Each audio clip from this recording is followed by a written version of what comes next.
All right, party people. I finally got some time actually in the garage this weekend, so I figured I should try to bang out the Accuragini with the head gasket. Got a little excited yesterday, so I broke down a bunch of stuff without taking any videos of actually taking stuff off here. I ended up actually taking the timing cover off, which is good, and then next I'm going to take the header off here so I can pull the cams and take the head out. Stay tuned for that. I'll probably make some clips of actually putting it back together. I have a head gasket that came in the mail, and since I already have the ARP head studs, that's going to make it hopefully decently easy just to throw it back together, and we'll see how it goes. Stay tuned, folks. All right, got a decently crucial step here of loosening all the head studs, so I'm going to go around and do that. I wanted to make a clip of it.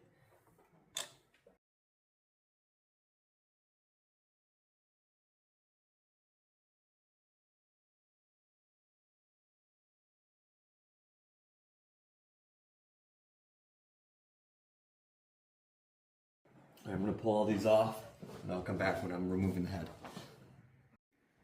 All right, here we go. I'm pretty sure I'm ready to pull this off right now. Everything's loose.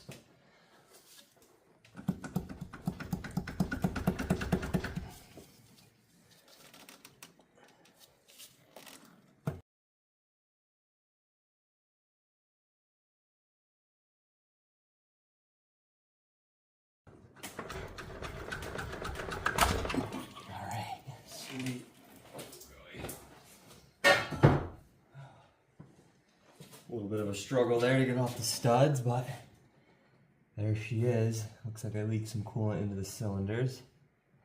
That's fine from the water jackets. Finally got the head off here, so looking at the cylinders, they look pretty good. Each piston, they're a little dark, but it's probably because she was running rich. I don't see any cracks or any spots where it could specifically be blowing coolant, which is a good sign. And then we'll go over to the head gasket itself here. Again, same situation here. I don't see any specific areas, or I can't really tell if there are any specific areas that it was actually pushing coolant from. I notice in between each is a little bit shinier than I guess the coating that's on the rest of it, but could just be a coincidence. And then here's the head itself. Looks fine. Let me see if I can tilt it up here.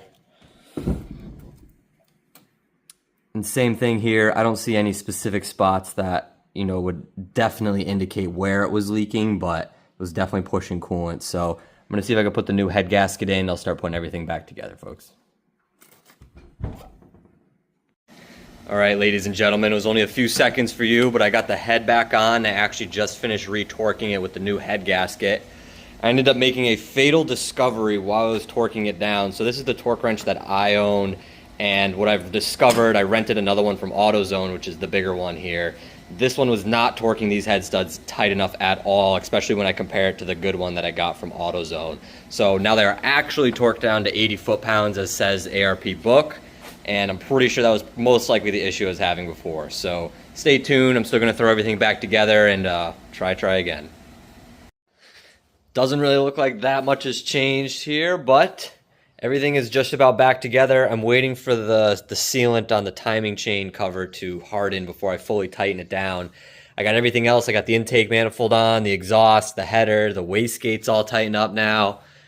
Got the intake tube on as well here. So only a couple more things, or just the valve cover basically, as well as tightening the rest of the timing chain, and then she's ready to go and we'll give her a first start.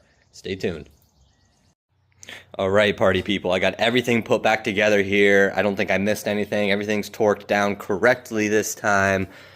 We're ready to give it our first start.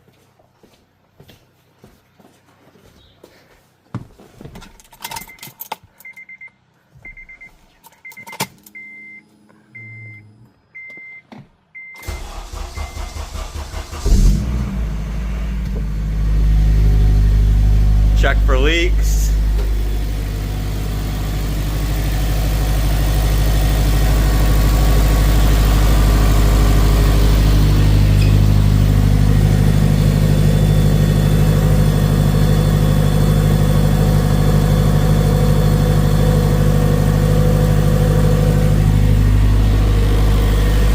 Looking good. I don't see anything dripping at the moment here, so I'm probably I gotta fill it up with coolant again. I gotta go for a drive, and then I'll report back if there's any issues with it. So right on, folks, looking good so far.